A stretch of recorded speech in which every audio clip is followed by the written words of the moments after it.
Hello बच्चों, कैसे हैं आप। मैं अरविंद आर्य आप सभी का ऑनलाइन प्लेटफॉर्म पर स्वागत करता हूं। आज हम एक और कॉन्सेप्ट पढ़ेंगे जिसमें जो हमने प्रिंसिपल ऑफ क्वांटाइजेशन पढ़ा था उसके कुछ और अच्छे एग्जांपल्स कुछ हम सॉल्व करेंगे। तो देखिए, हम स्टार्ट करते हैं एक बेसिक क्वेश्चन से फिर से। तो आज का एक और बेसिक क्वेश्चन, फटाफट से सेशन को लाइक शेयर कर दें। तो पहला क्वेश्चन देखिए आप, क्या है। एक उदासीन गोले पर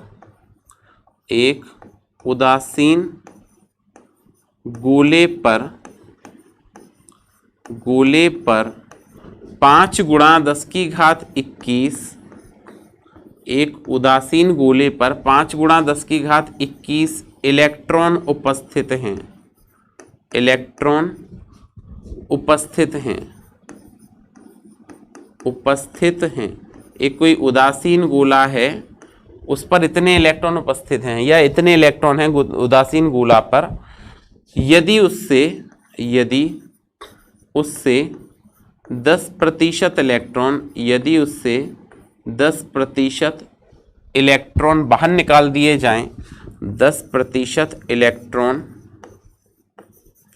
यदि उससे 10% इलेक्ट्रॉन बाहर निकाल दिए जाएं,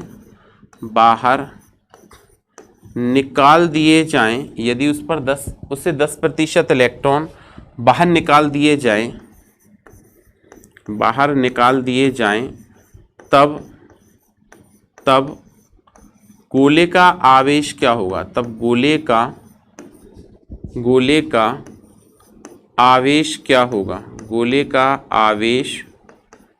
होगा। ठीक है, कितने इलेक्ट्रॉन बाहर निकाल रहे हैं हम, 10% इलेक्ट्रॉन बाहर निकाल रहे हैं और आपसे पूछ रहे हैं कि गोले का आवेश कितना होगा। तो अगर मैंने एक इलेक्ट्रॉन निकाला, आप समझे बात को, एक इलेक्ट्रॉन निकाला तो मैं कहूंगा किसी वस्तु पर आवेश कितना, तो आप कहेंगे 1 धनावेश आ जाएगा। अगर मैं कहूं एक इलेक्ट्रॉन की जगह 2 इलेक्ट्रॉन हमने बाहर निकाले तो कितना आवेश, तो आप कहोगे +2 आ जाएगा। मैं कहूंगा 2 इलेक्ट्रॉन दे दिए तो -2 आ जाएगा। मतलब जितने इलेक्ट्रॉन बाहर निकाल रहे हैं, जितने इलेक्ट्रॉन दे रहे हैं, आवेश उसके तुल्य आ रहा है। जैसे मैंने एल्युमिनियम से 3 इलेक्ट्रॉन निकाल लिए तो आप क्या कहते हो, Al3+। तो जितने इलेक्ट्रॉन निकाल रहे हैं उतना आवेश आएगा। मतलब कितने इलेक्ट्रॉन निकाले हैं, 10% इलेक्ट्रॉन निकाले हैं, तो गोले का आवेश पूछ रहे हैं। तो हम क्या करेंगे यहाँ पे आगे, तो हम कहेंगे गोले का आवेश कितना हो जाएगा। तो हमने लिखा गोले का आवेश 10% इलेक्ट्रॉन बाहर निकाल दिए जाएं तो गोले का आवेश कितना हो जाएगा। तो आवेश का सूत्र होता है Q = Ne। तो 10% किसका, Ne का। ठीक है, 10% किसका, Ne का। ठीक है, तो अब 10% की वैल्यू हो जाएगी 10/100। ये 10% आ गया। N कितने इलेक्ट्रॉन थे पहले, 5 गुणा 10 की घात 21 इलेक्ट्रॉन थे और इलेक्ट्रॉन का आवेश 1.6 10⁻⁻19 होता है। इतने इलेक्ट्रॉन थे, 10% बाहर निकाल दिए। अगर 10% बाहर निकाल दिए तो देखिए इसको आगे हम सॉल्व करते हैं। तो अगर आप आगे सॉल्व करेंगे इस टर्म को तो ये देखिए 1 0 से 1 0 कैंसिल हो जाएगा और ये -19 से इसको कैंसिल किया हमने तो ये जाएगा कितना, 10⁻²। कितना आएगा, 10⁻²। इसको सॉल्व करो तो 16 पंजे 80, मतलब 8 आया, अपॉन में 10 हो गया और मल्टीप्लाइड बाय 10⁻²। आगे जब हम इसको सॉल्व करेंगे तो देखिए ये 1 0 से ये कैंसिल हो जाएगा और अगर आप 10 से मल्टीप्लाई करोगे इसमें तो 80 कूलाम आवेश आएगा। अगर 10% इलेक्ट्रॉन हमने बाहर निकाल दिए उससे तो आवेश कितना आएगा, 80 कूलाम आवेश आएगा। उस पर गोले पर कितना आवेश आएगा, 80 कूलाम आवेश आ जाएगा। क्या बात क्लियर हो रही है। मैंने क्या बताया, जितने इलेक्ट्रॉन हम बाहर निकालते हैं उतना आवेश आ जाता है। ठीक है, तो एक और अच्छा क्वेश्चन देखते हैं, इसके बाद आप ये क्वेश्चन नोट करते जाइए। नेक्स्ट एग्जाम्पल देखते हैं। देखिए नेक्स्ट एग्जाम्पल आपको क्या दिया गया है। इसमें आपसे ऐसा कहा गया है कि किसी वस्तु को आवेशित करने पर किसी वस्तु से कुछ इलेक्ट्रॉन बाहर निकाल देते हैं, या हम ऐसे भी कह दें किसी वस्तु को कुछ इलेक्ट्रॉन दे देते हैं।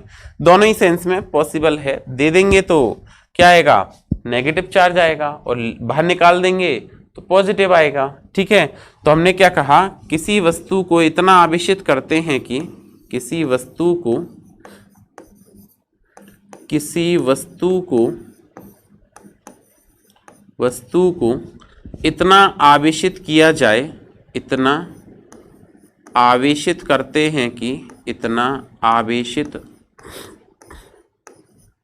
किसी वस्तु को इतना आवेशित करते हैं कि उसका द्रव्यमान,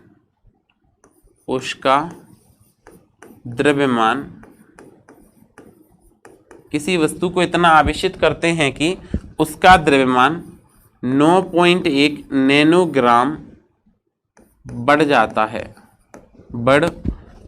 है, तब उसका द्रव्यमान 9.1 नैनोग्राम बढ़ जाता है,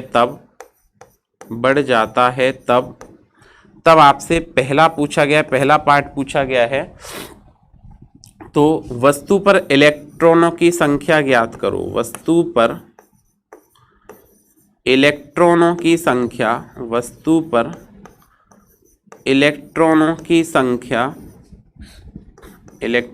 संख्या ज्ञात कीजिए। ठीक है, एक तो ये पूछा गया है वस्तु पर इलेक्ट्रॉनों की संख्या ज्ञात कीजिए, और दूसरा पूछा वस्तु का आवेश ज्ञात कीजिए। क्या पूछा? वस्तु का आवेश ज्ञात कीजिए। ये भी अच्छा क्वेश्चन है, वस्तु का आवेश ज्ञात कीजिए। ये आपसे पूछा गया है कि किसी वस्तु को इतना आवेशित करते हैं कि उसका द्रव्यमान 9.1 नैनोग्राम तक बढ़ जाता है या वृद्धि हो जाती है, तब वस्तु पर इलेक्ट्रॉनों की संख्या ज्ञात करनी है और दूसरी बात वस्तु का आवेश ज्ञात करना है। ये दो बातें आपसे पूछी गई हैं इसमें, तो ध्यान दीजिए। एक तो आपसे पूछा था, तो इस टाइप का हम एक क्वेश्चन सॉल्व कर चुके हैं पहले, तो हम देखते हैं इसमें। देखिए क्या बनेगा इसका सॉल्यूशन। सॉल्व करेंगे तो आपको सबसे पहले ऐसा दिया गया है कि वस्तु के द्रव्यमान में जो वृद्धि होती है डेल्टा एम, वो कितनी होती है? 9.1 नैनोग्राम। सबसे पहले आपको नैनोग्राम को ग्राम में बदलना होगा, तो नैनो को बदलने के लिए आप 10 की पावर -9 से मल्टीप्लाई करते हैं, ये ग्राम में बदल गया।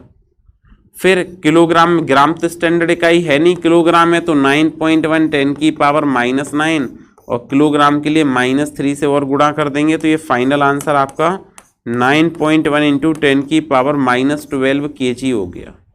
ये आपका द्रव्यमान में वृद्धि हो गई, ये द्रव्यमान में परिवर्तन हो गया। ठीक है, अब हमने एक फॉर्मूला ये पढ़ा था कि द्रव्यमान स्थानांतरण जो है, पिछला लेक्चर आपने अगर नहीं देखा है तो देखें, उसमें हमने फॉर्मूला पढ़ा था कि द्रव्यमान स्थानांतरण जो है वो स्थानांतरित इलेक्ट्रॉनों की संख्या गुणा एक इलेक्ट्रॉन के द्रव्यमान के बराबर होता है। क्या होता है? पहले क्वेश्चन का इलेक्ट्रॉनों की संख्या ज्ञात करनी है, तो हम कहेंगे द्रव्यमान स्थानांतरण जो है वो इलेक्ट्रॉनों की संख्या गुणा एक इलेक्ट्रॉन के द्रव्यमान के बराबर होता है। तो आप यहाँ से n की वैल्यू कैलकुलेट करें तो n आएगा आपके पास क्या? डेल्टा एम अपॉन एम ही आ जाएगा। अब आप देखें डेल्टा एम आपके पास कितना है, तो डेल्टा एम है आपके पास में 9.1 इंटू 10 की पावर -12 डिवाइडेड बाय इलेक्ट्रॉन का द्रव्यमान कितना है? 9.1 इंटू 10 की पावर -31 kg।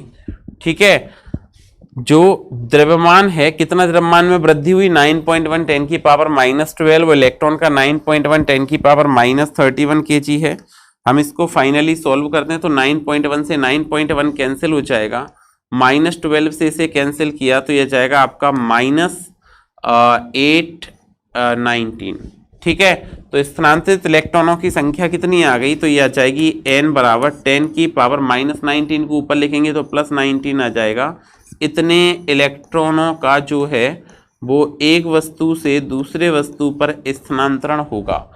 अगर किसी वस्तु को इतना आवेशित करें कि उसका द्रव्यमान कितने वृद्धि हो जाए, 9.1 नैनोग्राम की वृद्धि हो जाती है, तो उस पर स्थानांतरित इलेक्ट्रॉनों की संख्या जो होगी वो 10 की पावर +19 के इक्वल होगी।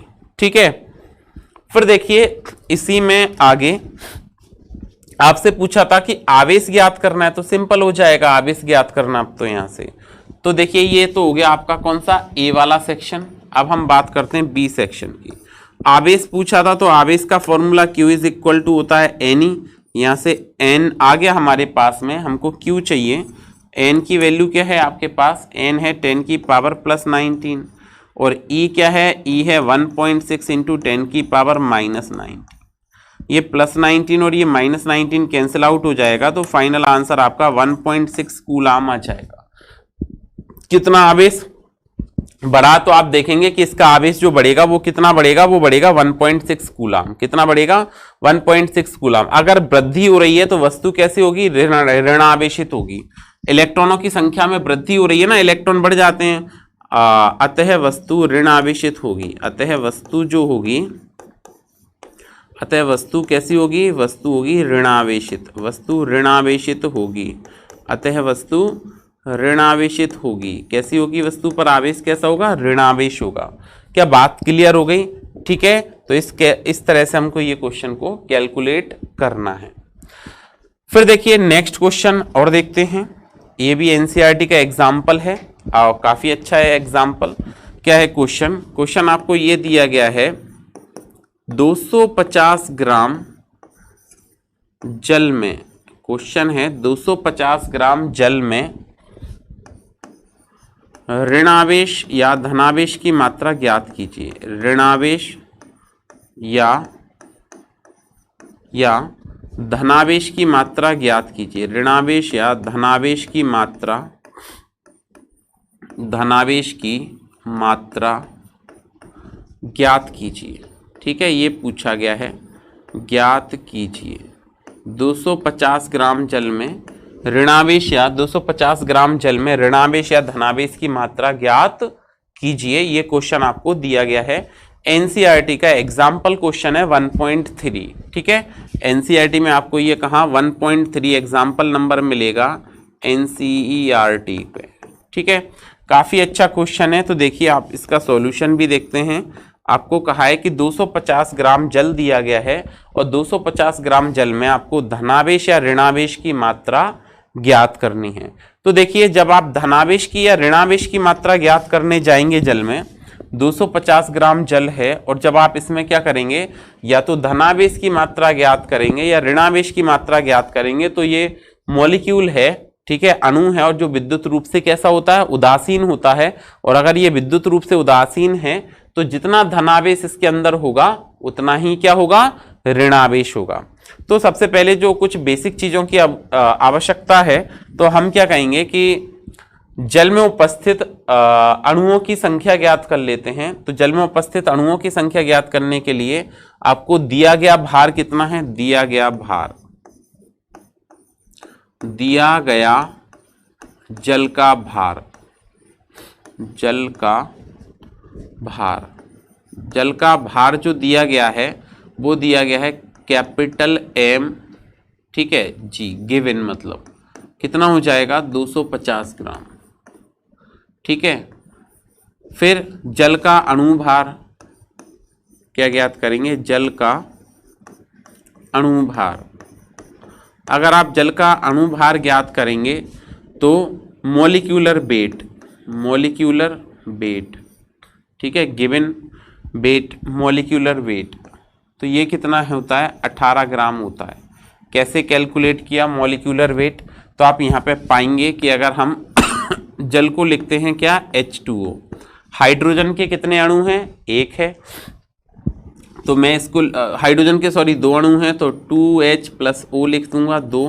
हाइड्रोजन का द्रव्यमान 1 होता है और ऑक्सीजन का कितना होता है 16, तो अगर आप ऐड करोगे तो ये 18 ग्राम आ जाएगा।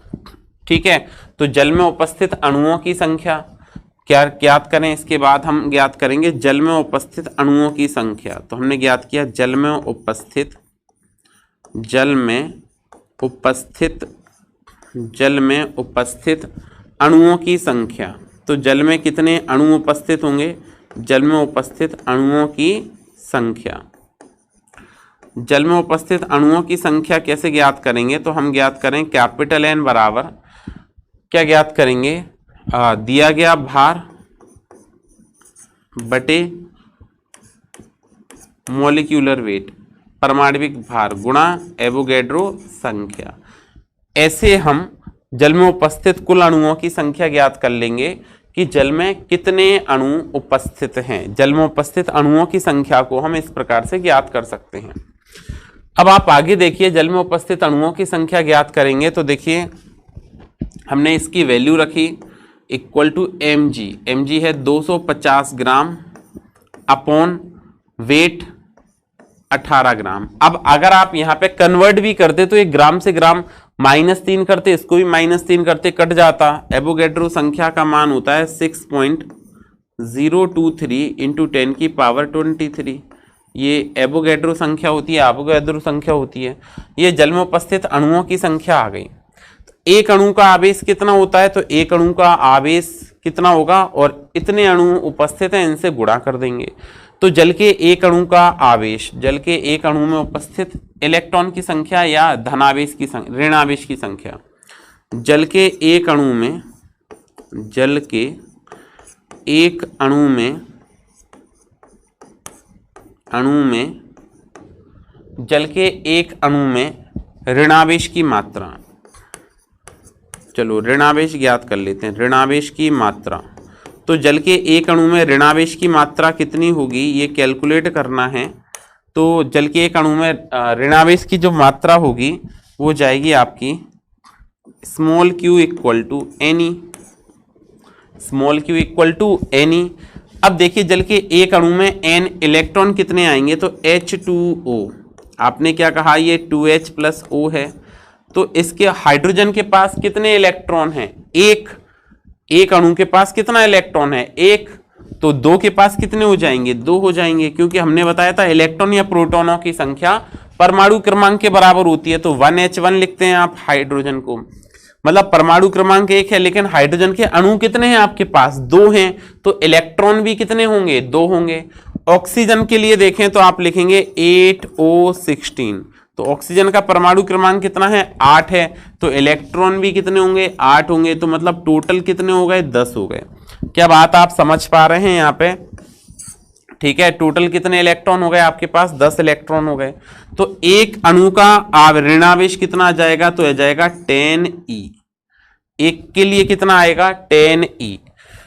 तो 250 ग्राम जल में उपस्थित अणुओं की 250 ग्राम जल का ऋणावेश क्या लिखेंगे, 250 ग्राम जल का 250 ग्राम जल का ऋणावेश।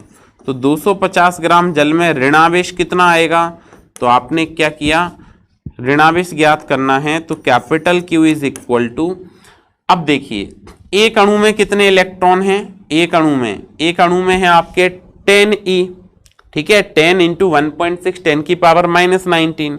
तो 250 ग्राम जल में हम क्या कहेंगे, अणुओं की संख्या गुणा एक अणु पर आवेश, अणुओं की संख्या गुणा एक अणु का आवेश, एक अणु का आवेश, ठीक है। अणुओं की संख्या गुणा एक अणु का आवेश।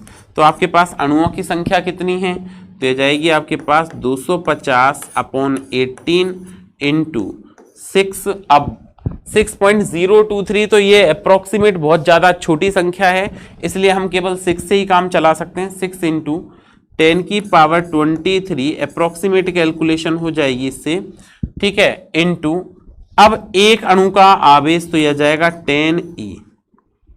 इसको आप सिंप्लीफाई कर दें और फाइनल आंसर आ जाएगा। तो हमने इसको सिंप्लीफाई किया 6 से, 3 बार ये कैंसिल हो गया। इसके बाद आगे सॉल्व करेंगे तो ये बन जाएगा आपका कितना, 25/3, ठीक है, इंटू 25/3 इंटू 10 की पावर 23, 24 और 1 25। तो 10 की पावर 25 इलेक्ट्रॉन का आवेश 1.6 इंटू 10 की पावर -19, ये बन जाएगा।